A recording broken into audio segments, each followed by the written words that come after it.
নমস্কাৰ, মই পবিত্ৰ মেছ। আপোনালোকে চাই আছে নৰ্থ ইষ্ট নাও। অতিকৈ চেনেহৰ মুগাৰে মুহুৰা, তাতোকৈ চেনেহৰ মাকো, তাতোকৈ চেনেহৰ বহাগৰ বিহুটি নাপাতি কেনেকৈ থাকোঁ। হয়, আমাৰ হেঁপাহৰ ৰঙালী বৰ্তমান আমাৰ পদূলিৰ মুখত। গতিকে ৰাজ্যৰ বিভিন্ন প্ৰান্তৰ লগতে প্ৰস্তুতি তুলিছে শিল্পী কলা কৌশলীসকলে। তাৰ মাজতে পিছ পৰি ৰোৱা নাই কণ কণ শিশুসকল আৰু আমাৰ যুৱ প্ৰজন্ম। সকলো নামি পৰিছে ৰঙালীক আদৰিবলৈ। বৰ্তমান মই ক'ত উপস্থিত আছোঁ আপোনালোকক জনাব বিচাৰিছোঁ, ঝংকাৰ ডান্স ষ্টুডিঅ'। আৰু ঝংকাৰ ডান্স ষ্টুডিঅ' বুলি ক'লেই চিনি নোপোৱা কোনো নাই, আৰু সেইজন হৈছে নৃত্য পৰিচালক, আপোনালোকৰ সকলোৰে পৰিচিত উদয় দা। আমাৰ লগত আজি উদয় দা উপস্থিত আছে। উদয় দা, স্বাগতম জনাইছোঁ। পোনপ্ৰথমে আপোনাৰ মা ষ্টুডিঅ'ৰ আমি যিহেতু সোমাই আহোঁতেই দেখিছোঁ বহু প্ৰশিক্ষাৰ্থী আহিছে। আমি ভিতৰলৈও যাম, সমগ্ৰ পৰিৱেশ চাম। তাৰ আগতে পোনপ্ৰথমে বিহুক লৈ এইবাৰ যিটো চৰ্চা চলি আছে, কি ক'ব? বিহুক লৈ চৰ্চা চলিছে। চাওক, সাধাৰণ পানী লগা জ্বৰ হ'লেও আমি নিজৰ সাৱধানে থাকোঁ। গতিকে ক'ভিডৰ কাৰণে আজি এবছৰ আগৰ পৰা সাৱধান হৈ আছিলোঁ, এতিয়াও সাৱধান হৈ আছোঁ। যিহেতু ইয়াৰ আগতো মোৰ এক কৰ্মশালা হৈ গৈছে। আমি চেনিটাইজ কৰোঁ, স্কুল আগতেও কৰিছিলোঁ, এতিয়াও কৰোঁ। লগতে চেনিটাইজাৰৰ ব্যৱস্থা কৰা হৈছে। এইটোতো থাকেই আৰু আজিকালি বন্দুকটো, স্কেনাৰটো থাকেই, বন্দুক নাম থৈছোঁ এইটোৰ কাৰণে। গতিকে স্কেনাৰটোও থাকে আৰু যিখিনি মাস্কৰ ব্যৱস্থা কৰা হৈছে, মাস্ক সকলোৱে পিন্ধি আহে। কিন্তু নাচৰ সময়ত মাস্কখন আমি খুলিব লগা হয়, কাৰণ কিয় উশাহৰ নহ'লে উশাহটোৰ কাৰণে প্ৰব্লেম হয়, গৰমো হয়। গতিকে সেইখিনি ব্যৱস্থা ৰাখি পেলাই কৰা হৈছে। আৰু আটাইতকৈ ভাল লাগিছে এটা বস্তু যে অকল ল'ৰা ছোৱালীয়ে নহয়, কণ কণ শিশুসকলেই নহয়, তেওঁলোকৰ যিখিনি অভিভাৱক, তেওঁলোকৰ যিটো ধাউতি যে বিহু শিকাব লাগে, বিহু কৰিব লাগে। যোৱা বছৰ আমি বিহু কৰিবলৈ নাপালোঁ, গতিকে এইবাৰ শিকিমেই। গতিকে সেই আগ্ৰহটোৰ কাৰণে তেওঁলোকে যিখিনি সাৱধানতা অৱলম্বন কৰিব লাগে, গোটেইখিনি অৱলম্বন কৰি বিহুৰ বৰ্তমান ৱৰ্কশ্বপটো চলাই থকা হৈছে। 5 দিনীয়া ৱৰ্কশ্বপ, আৰু আজি 3য় দিনৰ আমি কৰ্মশালা আৰম্ভ কৰিব। সামৰণি কোনদিনা পৰিব? সামৰণি পৰিব আমাৰ 11 তাৰিখে। 11 তাৰিখে বিয়লি সামৰণি পৰিব, 10 তাৰিখে। আমি কথা পাতিম, ভিতৰ চোৱাত আমি কথা পাতিম। কিন্তু আমি এইখিনিতে দৰ্শকসকলক কৈ ল'ব লাগিব, আমি যিহেতু ঝংকাৰ ডান্স ষ্টুডিঅ'ত উপস্থিত আছোঁ, আৰু স্বত্বাধিকাৰী কোন আপোনালোকে গমেই পায়। আৰু আমি যিখন কেমেৰা পাৰ্চনক এবাৰ অনুৰোধ কৰিছোঁ, তেখেতে যদিও দেখালে, এইটো হৈছে কৰোণাৰ যি আই স্কেন হয়, এইটো স্কেন কৰা হয়। আৰু এইটো ক'ভিডৰ যিখিনি বস্তু লাগে, গোটেইখিনি বস্তু, বেমাৰ আজাৰ হওক বা নহওক, জীৱনটো যিহেতু নিজৰ, গতিকে সকলো সাৱধানতা ইয়াত অৱলম্বন কৰি ঝংকাৰ ষ্টুডিঅ'ত প্ৰশিক্ষণ প্ৰদান কৰি থকা হৈছে। আমি ভিতৰ চোৱাৰ এই মুহূৰ্তত আপোনালোকক দৃশ্যাংশ দেখুৱাবলৈ বিচাৰিছোঁ, যিসকল প্ৰশিক্ষাৰ্থীয়ে ভিতৰত নিজৰ অভিভাৱকৰ লগত বৰ্তমান প্ৰশিক্ষণ গ্ৰহণ কৰিবলৈ আহিছে। পোনে পোনে যাব বিচাৰিছোঁ ভিতৰ চোৱালৈ। বৰ্তমান মই ঝংকাৰ ডান্স ষ্টুডিঅ'ৰ ভিতৰ চোৱাত উপস্থিত হৈছোঁহি, আৰু এই মুহূৰ্তত আপোনালোকক জনাব বিচাৰিছোঁ, মই কেমেৰা পাৰ্চনক এবাৰ অনুৰোধ কৰিছোঁ, তেখেতলোকৰ লগত কথা পাতিবলৈ চেষ্টা কৰিম। এইসকলেই হৈছে বিহুৰ প্ৰশিক্ষণ গ্ৰহণ কৰিবলৈ অহা প্ৰশিক্ষাৰ্থীসকল। আৰু সুন্দৰকৈ যি ক'ভিডৰ পৰিৱেশ পৰিস্থিতিৰ প্ৰতি মাস্ক পৰিধান কৰিবলৈ কোৱা হৈছে, যিবোৰ নীতি নিৰ্দেশনা দিয়া হৈছে, যিহেতু জীৱনটো নিজৰ, গতিকে চৰকাৰৰ ফালৰ পৰা নীতি নিৰ্দেশনা দিয়াৰ উপৰিও প্ৰত্যেকজনে সুন্দৰকৈ মাস্ক পৰিধান কৰিছে। আৰু ইমান সুন্দৰকৈ নিজৰ সাজ সজ্জা পৰিধান কৰি ইমান সৰুতেই এইদৰে ওলাই অহাৰ বাবে সকলোকে ধন্যবাদ জ্ঞাপন কৰিছোঁ। তেখেতলোকে যাতে সংস্কৃতিৰ যি বাহক, আমাৰ যি আয়ুস ৰেখা, সেয়া জীপাল কৰি ৰখাৰ ক্ষেত্ৰত ইমান সৰুৰ পৰাই যিটো ভূমিকা গ্ৰহণ কৰিছে, তাক কিন্তু উল্লেখনীয় আৰু সকলোৱে অনুকৰণীয়। মই বিভিন্নজনৰ লগত কথা পাতিম। এবাৰ যদি ঢোলটো বজাই দিয়ে, অলপ বিহু বিহু লাগিব, যিহেতু প্ৰশিক্ষণ গ্ৰহণ কৰিবৰ কাৰণে আহিছে। এবাৰ কেমেৰা পাৰ্চনক মই এবাৰ পৰিৱেশটো দেখুৱাবলৈ অনুৰোধ কৰিছোঁ, সৰু ল'ৰা ছোৱালীখিনিক।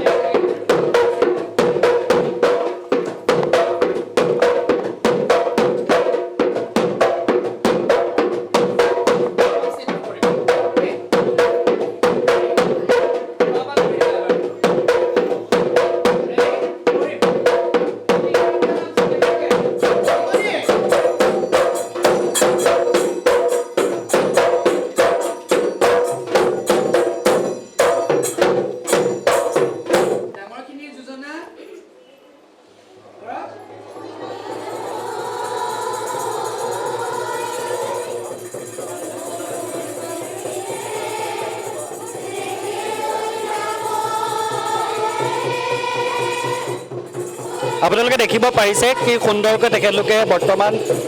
যি যোজনা বৰ্তমান পৰিৱেশন কৰিছে।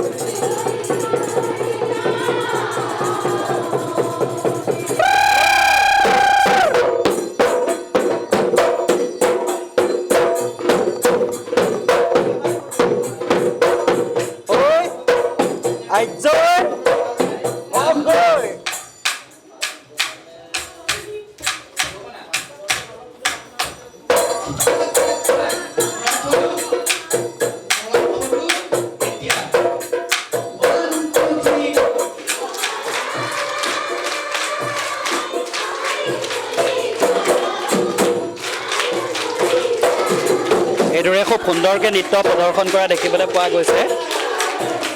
100ৰো অধিক যিসকল প্ৰশিক্ষাৰ্থী আছে তেখেতলোকে নিজৰ সাজ সজ্জাৰ পৰা আদি কৰি সামাজিক যি নীতি নিৰ্দেশনা আছে সকলো পালন কৰি এইদৰে তেখেতলোকে প্ৰশিক্ষণ গ্ৰহণ কৰা দেখিবলৈ পোৱা গৈছে আৰু এটা কথা ক'ব লাগিব যিসকল কণ কণ প্ৰশিক্ষাৰ্থী আছে তেওঁলোকে খুব সুন্দৰকৈ সাজ সজ্জা পৰিধান কৰি এইদৰে ওলাই অহা দেখিবলৈ পোৱা গৈছে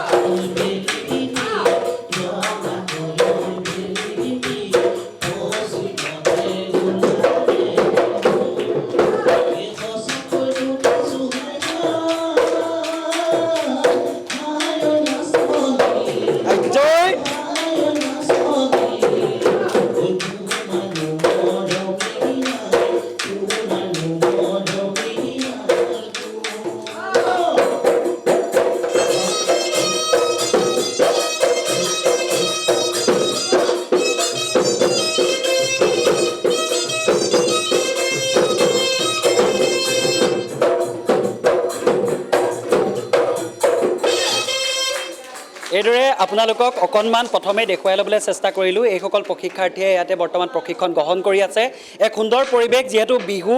মাজত মাত্ৰ 5টা দিন বাকী আছে আৰু 5টা দিনৰ প্ৰাক মুহূৰ্তত এইদৰে জংকাৰ ডান্স ষ্টুডিঅ'ৰ ভিতৰত যিহেতু অকণমান জেগাটো কম হয় গতিকে ইয়াৰ ভিতৰত অলপ ঠেলা হেঁচা হৈছে নাচনীসকলৰ ভাগৰ অনুভৱ কৰিছে মই কণমানি নাচনী কেইগৰাকীমান আছে মই প্ৰথমতে সুধিব বিচাৰিম তেখেতলোকৰ পৰা জানিবলৈ চেষ্টা কৰিম যেহেতু খুব সুন্দৰকৈ প্ৰথমে সোমাই আহোঁতেই মোক কৈছিলে আৰু এই মুহূৰ্তত মই তেখেতৰ পৰা জানিবলৈ বিচাৰিম কেনেকুৱা বিহু কিমান দিন হ'ল শিকা 3 দিনমান হ'ল চাগে 3 দিনমান হৈছে এই যোজনা এটা গাব পাৰিবানে নাজানা এই কাপোৰযোৰ কোনে পিন্ধাই দিছে মায়ে পিন্ধাইছে কাপোৰযোৰ তোমাৰ কোনযোৰ মা কোনযোৰ এযোৰ মোৰ এযোৰ মাৰ ভাগৰ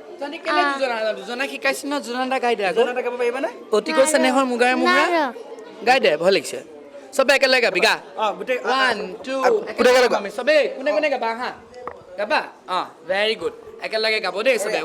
2 3 গো অতিকৈ চেনেহৰ মুগাৰে মুগা ও তাতু কৈ চেনেহৰ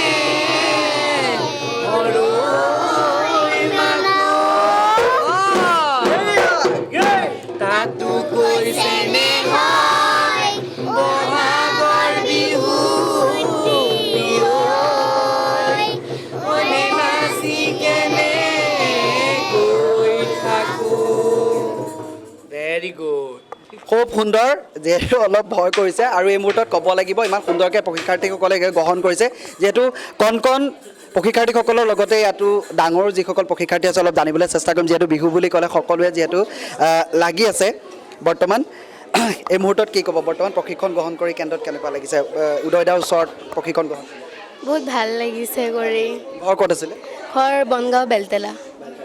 আৰু এই মুহূৰ্তত যিহেতু বিহু পালেহি বিহুলৈ মাজত মাত্ৰ 5টা দিন আছে এতিয়া সামৰণি পৰাৰ পিছত ইয়াৰ পৰা ওলাই গৈ আকৌ বিহু ক'ৰবাত পৰিৱেশন কৰা কিবা আছে নাই সেনেকুৱা নাই ইয়াৰ পিছতে কৰ্মশালা শেষ হ'ব 5 তাৰিখে ন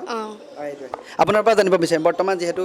কৰ্মশালা চলি আছে উদয়দাৰ নেতৃত্বত শিকি কেনেকুৱা হয় বহুত ভাল লাগিছে মানে মই ঘৰৰ ব্যস্ততাৰ মাজতো মহিলা যেতিয়া ঘৰৰ ব্যস্ততাৰ মাজতো আহিছোঁ ভাল লাগিছে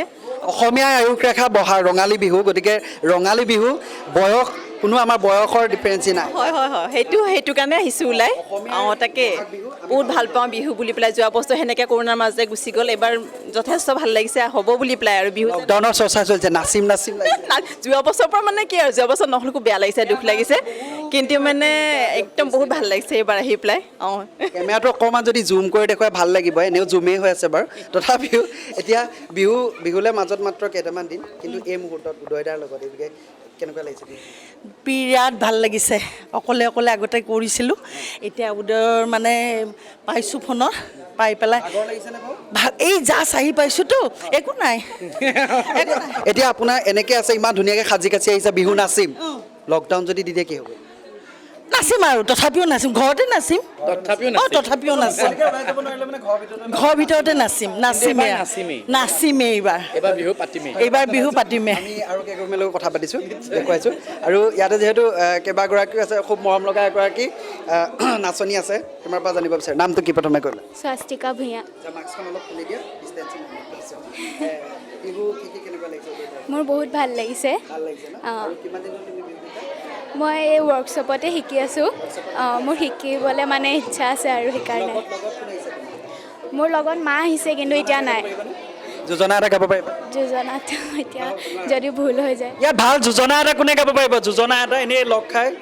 ডাঙৰ কেইজন পাৰিব নহয় অঁ এইফালে এগৰাকী বৌ আছে বৌৰ লগত পাতিব বিচাৰিছোঁ দাদা আহিছেনে লগত অকলে আহিছে ছোৱালী আহিছে মই অঁ ছোৱালী মাক জীয়েক দুয়োগৰাকী নি এই আমি দেখুৱাব বিচাৰিছোঁ বিহু কি হয় প্ৰকৃততে মাক আৰু জীয়েক দুয়োগৰাকী লগতে অকণমান দেখুৱাই দিব বিচাৰিছোঁ কেমেৰাটোৱে দেখুৱাই দিয়ক মাতৃ আৰু কন্যা সকলো মানে বিহু মানে কি কোনো ধৰণৰ বয়সৰ সীমা নাই মাক জীয়েক সকলোৱে আজি প্ৰশিক্ষণ গ্ৰহণ কৰিবলৈ ওলাই আহিছে এইদৰে আৰু সকলোকে ইয়াৰ মাক জীয়েক আটাই কেইগৰাকীকে মই একেলগে এটা যোজনা গাই দিবলৈ অনুৰোধ কৰিছোঁ ডাঙৰকৈ যদি এটা যোজনা গাই দিয়ে ভাল লাগিব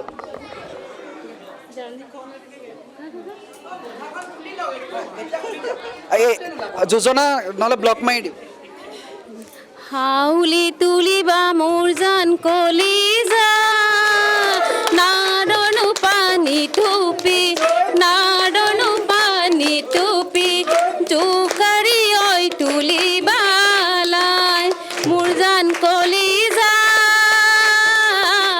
মাতো বুলি মাতিব পৰা নাই মোৰ জান কলিজা আছো তোমাৰ মুখলে চাই ধন্যবাদ জ্ঞাপন কৰিছোঁ আৰু এইদৰে খুব উলহ মালহেৰে আৰু নিজৰ আনন্দৰ মনেৰে এইদৰে নিজৰ কন্যাৰ সৈতে মাতৃ ওলাই আহিছে প্ৰশিক্ষণ গ্ৰহণ কৰিবৰ কাৰণে মই উদয়দাক অকণমান বিচাৰিছোঁ ইয়াতে অলপ আটাইখিনিৰ মাজতে এবাৰ সুধিব বিচাৰিছোঁ যিহেতু এইসকল আপোনাৰ এতিয়া ল'ৰা ছোৱালী হৈ আছে আপোনাৰ ল'ৰা ছোৱালীখিনিৰ আগত পিতৃ হিচাপে এতিয়া থাকিব লগা হৈছে ক'ভিড পৰিস্থিতি চলি আছে যিটো আগতে পাতিলোৱে এই মুহূৰ্তত সদৌ শেষত আপুনি কি জনাব অসমবাসীক এই মুহূৰ্তত এইদৰে বিহু বুলি ক'লে কোনো ধৰণৰ আমাৰ প্ৰত্যেক বছৰে আমি যিটো পালন কৰোঁ 2016 চনৰ পাছৰ পৰা আমাৰ যিটো লকডাউন হৈ গ'ল তাৰ পাছত আমি বিস্তৰভাৱে আমি ক্ষতিসাধন হ'ল আমাৰ সকলোৰে কিন্তু এই মুহূৰ্তত কি ক'ব অসমবাসী ৰাইজক মই অসমবাসী ৰাইজক এটাই ক'ব বিচাৰিম বিহু আমাৰ বাপতি সাহোন বিহু আমাৰ অন্তৰত আছে বিহু আমাৰ তেজত আছে গতিকে যিহেতু মই আগতেও উল্লেখ কৰিছোঁ এতিয়াও কৰিছোঁ যে সাধাৰণ পানী লগা জ্বৰ অকণ হ'লেও আমি গৰম পানী দি ভৰিকণ ধুওঁ ভাত অকণ বেছিকৈ খাওঁ গাত শক্তি আহিবলৈ গতিকে যিখিনি আমি জানো যে মাস্কখন লগাই পেলাই বাহিৰলৈ গ'লে অকল ক'ভিড বুলিয়ে নহয় ধূলিৰ পৰাও হাত সাৰিব পাৰি ছ'চিয়েল ডিষ্টেঞ্চ মেইনটেইন কৰি পেলাই চলিবলৈ কৈছে আমাক কিছুমান জেগাত গতিকে সেইখিনিও যদি আমি মানি চলোঁ গতিকে নিজৰ প্ৰটেকশ্যনটো নিজৰ হাতত বিহু তেনেকৈ উলহ মালহেৰে পালন কৰক কিন্তু হাতখন ধুই ৰাখক মাস্কখন ইউজ কৰি ৰাখক আৰু বিহু সকলোৱে পালন কৰক আমিও এবাৰ পালন কৰিম যদি বাহিৰলৈ কেনেবাকৈ ওলাব নোৱাৰোঁ তেনেহ'লে ঘৰৰ ভিতৰতে যোৱাবাৰো নাচিছিলোঁ এইবাৰো নাচিম কিন্তু বিহু পালন কৰিম ধন্যবাদ জনাইছোঁ আৰু উদয়দাই আমি বহুতখিনি সময় দিছে যিহেতু বৰ্তমান কৰ্মশালাৰ যি ব্যস্ততাৰ মাজতে এইকণ সময় দিয়াৰ বাবে আমাৰ ফালৰ পৰা ধন্যবাদ জ্ঞাপন কৰিছোঁ নৰ্থ ইষ্ট নাও পৰিয়ালৰ লগতে মোৰ ফালৰ পৰা আগতীয়াকৈ যিটো লগ পাওঁ নে নাপাওঁ পাছৰ কথা কিন্তু বিহুৰ শুভেচ্ছা মোৰ প্ৰথমতে বুলি নহয় সদায় আছে শুভেচ্ছা সকলোকে শুভেচ্ছা জ্ঞাপন কৰিছোঁ তোমালোকলৈ প্ৰত্যেকজন ব্যক্তিলৈ তোমালোকৰ লগত জড়িত হৈ থকা আৰু লগতে সমূহ অসমবাসী ৰাইজলৈ মই বহুত শুভেচ্ছা জ্ঞাপন কৰিছোঁ আশীৰ্বাদ বিচাৰিছোঁ যাতে অনাগত ভৱিষ্যতেও এনেকৈ আপোনালোকৰ কাৰণে কাম কৰি যাব পাৰোঁ আশীৰ্বাদ কৰিব বিহুৰ ওলগ জনালোঁ ধন্যবাদ জ্ঞাপন কৰিছোঁ এয়া আছিলে ঝংকাৰ ডান্স ষ্টুডিঅ'ৰ এইদৰে বিহু কৰ্মশালা বৰ্তমান চলি আছে যি কৰ্মশালা 5 তাৰিখে যিটো শেষ হ'ব আৰু তাৰ পাছতে তেখেতলোক হয় 5 দিনীয়া কৰ্মশালা 11 তাৰিখে শেষ হ'ব আৰু তাৰ পাছতে তেখেতলোকক মানপত্ৰ প্ৰদান কৰা হ'ব এই কৰ্মশালাত যে তেখেতলোকে প্ৰশিক্ষণ গ্ৰহণ কৰিছিলে সেই মানপত্ৰ প্ৰদান কৰিব আৰু এবাৰ মই যিহেতু অনুষ্ঠান সামৰিব লাগিব কেমেৰা পাৰ্চনক এবাৰ অনুৰোধ জনাইছোঁ সামগ্ৰিক পৰিৱেশটো এবাৰ দেখুৱাই দিবলৈ তাৰ পাছতে আমি যিহেতু ডান্স ষ্টুডিঅ'ৰ পৰা বিদায় মাগিম আৰু এইদৰে সকলোৱে খুব সুন্দৰকৈ প্ৰশিক্ষণ গ্ৰহণ কৰা দেখিবলৈ পোৱা গৈছে ঝংকাৰ ডান্স ষ্টুডিঅ'